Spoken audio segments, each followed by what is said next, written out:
इसी गांव में एक परिवार रहता था जिसमें एक बूढ़ी माँ और उसका बेटा रहता था।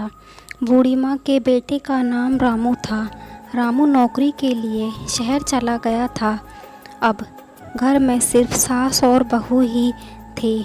बहू बहुत ही संस्कारी और सीधी सादी थी, लेकिन फिर भी उसकी सास उसको बहुत परेशान किया करती थी।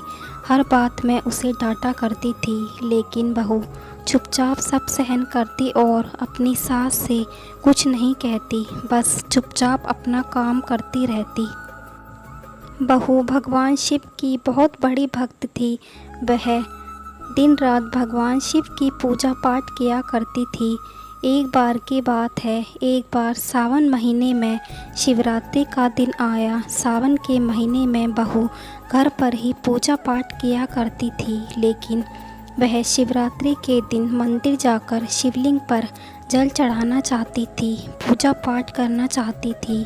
गांव की सभी औरतें भगवान शिव की पूजा करने मंदिर जा रही थी। बहू ने भी व्रत रखा और बहू भी तैयार होकर मंदिर जाने लगी, लेकिन उसकी सास ने कहा, बहू कहाँ जा रही हो?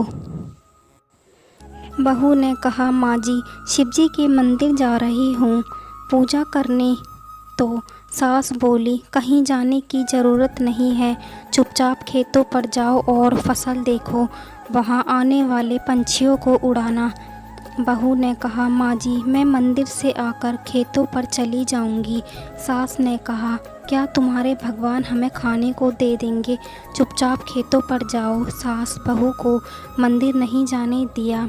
उदास होकर बहू खेतों के लिए निकल गई। रास्ते में उसने देखा सब लोग पूजा करने मंदिर जा रहे थे। सबको देखकर उसे बहुत बुरा लग रहा था। वह मंदिर नहीं जा पाई।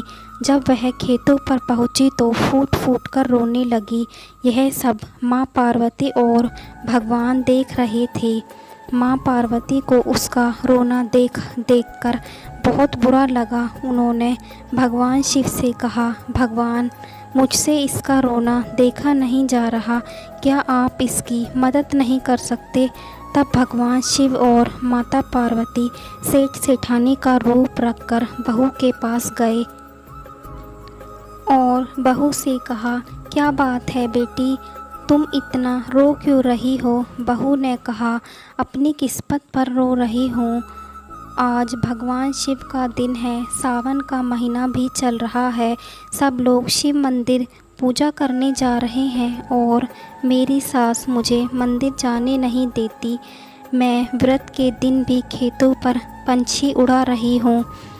तब भगवान शिव ने बहू को बहुत सारा धन दिया और कहा, जाओ बेटी, तुम मंदिर जाकर शिवजी की पूजा पाठ करो, हम तुम्हारे खेतों की रखवाली करेंगे। बहू उनको धन्यवाद देकर खुश होकर मंदिर चली गई और पूजा पाठ किया। फिर घर आ गई। जब सास ने बहू के हाथ में धन देखा तो पूछा, तुम यह कहाँ से लेकर आई हो? तुम्हें तो मैंने खेतों पर भेजा था और तुम इतना सारा धन तुम्हारे पास कहाँ से आया? तब बहू ने सारी बात अपनी सास को बताई और सास दौड़ी दौड़ी खेतों पर गई तो सास के आश्चर्य का ठिकाना ना रहा। सास ने देखा खेतों में फसल की जगह हीरे मोती थे। सास बहुत खुश हो गई और घर आकर अपनी बहू से कहा, बहू, अगले साल मैं भी व्रत रखूंगी। समय बीतता है और एक साल बीत जाता है। इस साल सास ने भी बहू के साथ व्रत रखा और दौड़कर खेतों पर गई और ज़ोर ज़ोर से रोने लगी।